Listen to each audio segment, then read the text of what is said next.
The world holds its breath. Flashing red banners scroll across television screens. Breaking news: U.S. bombers strike Iran. In the dead of night, sirens wail over Tehran. Citizens peer anxiously from windows as distant thunder rolls. But there are no clouds tonight. That sound is not a storm. It is the roar of American bombers tearing through Iranian airspace. The sky over the Persian Gulf glows with eerie light. Streams of anti-aircraft fire trace paths in the darkness.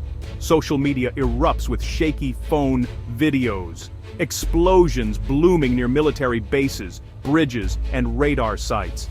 The unmistakable silhouettes of B-1, B-2, and B-52 bombers flicker in the glare. Ghostly, relentless, unstoppable. The world's most powerful air armada is in motion tonight. Fear and confusion ripple through the region. In Washington, officials avoid cameras. The White House releases a terse statement. U.S. forces have initiated precision strikes against strategic Iranian targets. News anchors scramble for details, their voices tense and urgent. The air smells of oil, ozone, and uncertainty. As dawn threatens the horizon, the question is no longer if the attack happened, but what will come next. The world's attention is riveted on a single electrifying moment: America's bombers over Iran.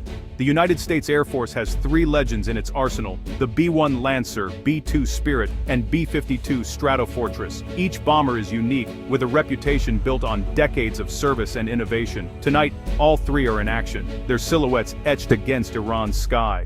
The B-1 Lancer is fast and flexible. Its swept wings slice through air at supersonic speeds. The B-1 can carry more conventional bombs than any other U.S. bomber.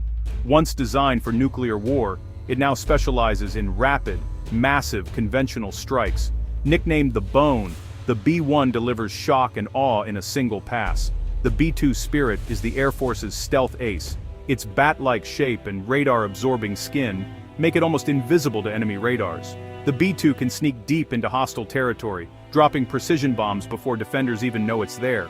Only 21 B-2s exist, each a billion-dollar symbol of American power. The B-52 Stratofortress is the oldest and most feared. Introduced in the 1950s, it has outlasted enemies and presidents alike. The B-52 is slow but can fly for hours, raining bombs across huge areas. Its mere presence signals overwhelming force, an airborne warning that the U.S. means business. Each bomber has a role and a legend. Tonight their combined presence speaks volumes. Seeing all 3 bombers in combat together is rare, almost unprecedented. Normally, the U.S. sends one type for a mission: the B-2 for stealth, the B-1 for speed, or the B-52 for endurance. Deploying all 3 means something big is underway. Why use them together? It's a show of force and skill. The B-2s slip in first, unseen, to destroy Iran's toughest defenses. B-1s follow with high-speed, high-precision attacks. Then the B-52s arrive, dropping massive payloads to finish the job. This layered assault overwhelms even the best air defenses, leaving no time for Iran to react. The message is unmistakable. The U.S. can strike anywhere, anytime, with unmatched power. It tells Iran and the world that no target is safe. Allies see the might of American air power. Rivals are warned, escalation comes at a terrible cost. This combination is not just military, it is psychological warfare, meant to stun, frighten, and force Iran to stand down. The impact echoes far beyond the battlefield. Every year, U.S. bombers fly thousands of training missions. Pilots rehearse every scenario: precision strikes, deep raids, avoidance of enemy missiles. But nothing compares to the real thing. Tonight, that line has been crossed. These are not empty training bombs. Each payload has a mission and a message. The tension in the cockpits is electric. Every crew member knows that mistakes now are deadly. The stakes are real. Lives, reputations, and history are on the line. As they cross into Iranian airspace, decades of training are tested against the chaos of war. For years, the U.S. has relied on deterrence. "Don't make us act," was the warning. Now, action is reality. The world's most powerful bombers are not just practicing, they're fighting. This shift from threat to strike marks a turning point in U.S.-Iran relations. The moment is both familiar and foreign. For the crews, it is the culmination of years of preparation. For the world, it is a leap into the unknown. Launching real strikes is never just a military decision. The political risks are immense. The White House must weigh global reaction, the risk to US troops, and the possibility of full-scale war. Iran is not a weak adversary. It has its own missiles, drones, and powerful allies. Every bomb dropped carries consequences. Civilian casualties, no matter how unintentional, could inflame anti-US anger across the region. Iran might strike back not only at American bases but also at allies like Israel or Saudi Arabia. The risk of escalation is high. One wrong move, and, well, the entire Middle East could ignite. The world watches closely to see if this is a one-time raid or the start of a larger campaign. Diplomats scramble to contain the fallout. Markets tremble on rumors and headlines. The cost of action is measured not just in bombs, but in lives, alliances, and the shape of tomorrow's world. For the US, the gamble is clear. Strike hard, end the threat, but risk a war with no easy exit.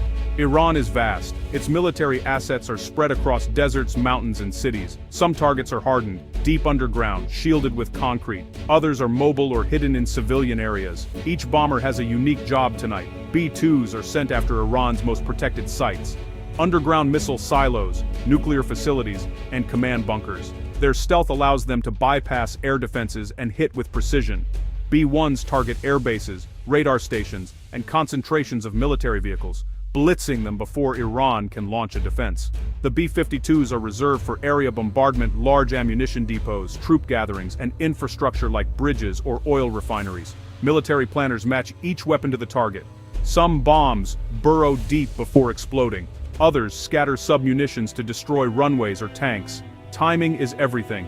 The strikes are sequenced to confuse, overwhelm, and cripple Iran's response. The goal is not just destruction but paralysis, disabling Iran's ability to fight back quickly or effectively. The first explosions are just the beginning. Iran's leaders vow revenge. Its powerful Revolutionary Guard launches missiles at US bases in Iraq and the Persian Gulf. Drone swarms threaten oil tankers in the Strait of Hormuz. Regional allies brace for attacks. Embassies go on lockdown. Oil prices skyrocket. The world's busiest shipping route is suddenly a war zone. Stock markets plunge as investors panic. Airlines reroute flights. Every government scrambles to protect its citizens and interests. The fear is not just about bombs, but about a wider war that could engulf the Middle East.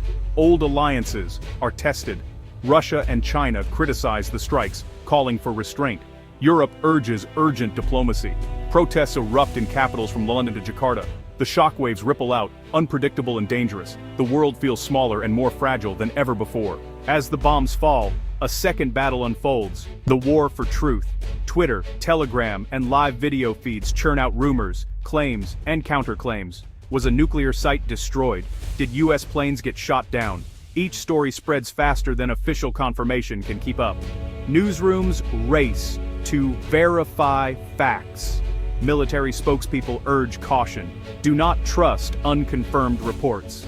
In the chaos, fake images and old videos circulate as breaking news. Civilians in Iran share what they see, but confusion reigns as communications go down. The hunger for information is overwhelming, but in real war, details are slow to emerge. Governments may hide losses or exaggerate victories. The fog of war is thickened by modern media, making it harder than ever for the world to know what is truly happening. Tonight, patience and skepticism are as important as courage and firepower. The morning after the strike, the world stands on the edge. Will Iran retaliate with full force? Will the US escalate further? Diplomats rush between capitals, desperate to stop a wider war. Military planners brace for cyber attacks, terror strikes, and missile salvos. Uncertainty hangs over every decision. Each side knows that one wrong move could unleash chaos across the region and beyond. Allies debate whether to join the fight or call for restraint. Enemies sense opportunity and danger in equal measure. The global economy wobbles. Refugees begin to flee border cities. Humanitarian groups prepare for the worst. The sense of crisis is everywhere, but no one can say how long it will last or how far it will go. The world's leaders must now decide: double down, pull back, or seek peace. Each choice fraught with risk. History is made in moments like these, but history does not answer the questions we face now. After a night of thunder over Iran, the world is left to wonder, are we ready for the consequences? Can diplomacy recover, or has the die been cast? What happens if the next strike is even bigger? Or, if someone miscalculates? No one knows. The only certainty is uncertainty. As the dust settles and leaders weigh their next moves, the fate of millions hangs in the balance. The world watches, waits, and asks. What comes next? And are we ready for it? The future is unwritten. Tonight's drama is only the beginning.